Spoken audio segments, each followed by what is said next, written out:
ញលុយចែកគ្នាពីមើលចូលផ្ទះគាត់ថាមើលអីយកពីស្ទឹងត្រែងមកត្រែងបោ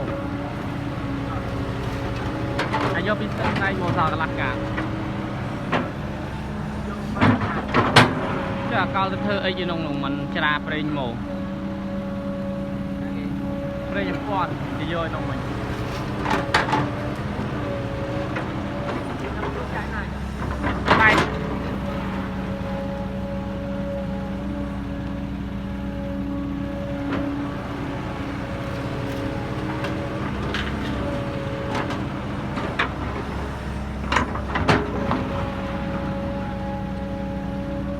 អាសនឹងក៏យកបានដែរអត់ថាក្រុម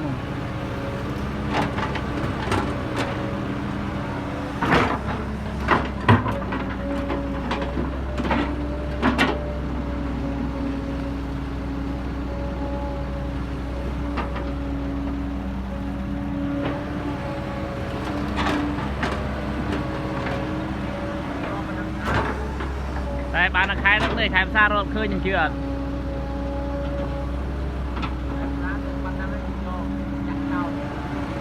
ទេខែភាសាវាត្រូវទឹករត់ឃើញ